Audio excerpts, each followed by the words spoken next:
تو میں آپ سے گزارش کروں گا کہ سب سے پہلے آپ فلسطین کے بارے میں ہمیں کچھ معلومات عطا فرمائیں۔ جی، فلسطین ایک، جیسا کہ تمام لوگ جانتے ہیں کہ یہ آج کا مسئلہ نہیں ہے۔ جی یہ بعثت اسلام دیکھ لیں، جب سے ہمارے نبی حضور علیہ الصلاۃ والسلام نے مطلب دین اسلام کی ترویج شروع کی، تبلیغ شروع کی، جی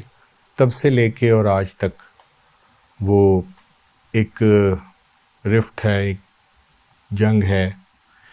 جو چل رہی ہے ہماری یہود و ہنود کے ساتھ۔ جی اور جہاں تک دیکھا جائے تو بہت سے مقامات پہ قرآن میں بھی یہ چیز واضح کی گئی جی کہ یہ تمہارے دوست نہیں ہو سکتے۔ جی تو اسی حوالے سے ہم دیکھیں تو پھر ہم بیت المقدس کی طرف جائیں تو اس کے اوپر ان کا غاصبانہ قبضہ جی اور اس کی ایک طویل تاریخ، جی یہ دیکھا جائے تو یہ ہمیں صاف واضح طور پہ نظر آتا ہے کہ جو کہ بیت المقدس جو کہ مسلمانوں کا قبلہ اول تھا، جی اس کے قبضے سے لے کر اور آج تک یہ لوگ کسی طرح سے بھی ایون اسلام کا جو وجود ہے اس کو قبول کرنے پر تیار نہیں ہے۔ جی ان کی حد الوسع کوشش یہودیوں کی یہی رہی ہے کہ یہ بہت منظم انداز میں لابنگ کرتے ہیں جی اور اس کے لیے یہ بڑی طاقتوں کو بھی اپنا نمائندہ یا اپنے زیر اثر لے آتے ہیں۔ جی اس کے حوالے سے کوئی تفصیل میں نہ بھی جائیں تو ہمیں اندازہ ہوتا ہے کہ کون کون سی بڑی طاقتیں ہیں جو کہ ان کے زیر اثر کام کرتی ہیں جی اور وہ ان کی محتاج ہیں ایک چھوٹی سی اسٹیٹ ہونے کے باوجود۔ جی یہ ان کا جو یہ جو میں آپ کو بیت المقدس پہ قبضہ اور پھر اس کے بعد مسلمانوں پر، فلسطین کے مسلمانوں کے ساتھ ان کا جھگڑا، ایک رفٹ، یہ تو ہم سنتے آ رہے ہیں، بچپن سے دیکھتے آ رہے ہیں، جی جہاں پہ شیخ احمد یاسین ہوں حماس والے یا یاسر عرفات ہوں، جی ٹھیک ہے، پی ایل او کے فلسطینی لبرل آرگنائزیشن جو تھی اس کے سربراہ، ان سے لے کے آج تک ایک پہم یلیلا خالد تھیں، جی ان سے لے کے اب تک ایک پہم جد و جہد ہے جی جو جاری ہے۔ جی اور اسی حوالے سے اسی تناظر میں اگر ہم دیکھیں تو ایک اروان الضامن نام کے جو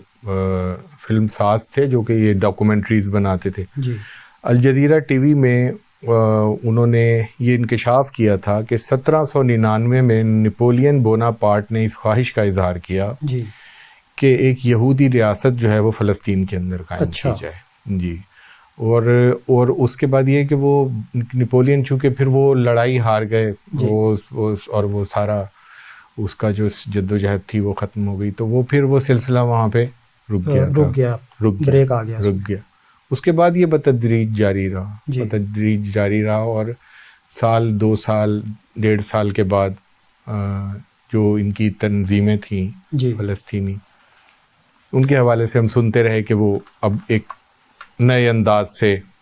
اپنی کوششوں کو جاری رکھے ہوئے ہیں۔ کبھی فلسطین اسرائیل کی طرف سے پہل ہو گئی، تو کبھی ظاہر ہے کہ جب ایک فیصلہ ہے قرآن کا کہ ایک وقت میں قبلہ اول آزاد ہونا، اسی تناظر میں وہ ایک جد و جہد آج بھی جاری ہے۔ آج بھی طوفان الاقصیٰ کے نام سے اب آپ نئی ایک جو آپریشن ہے حماس کا،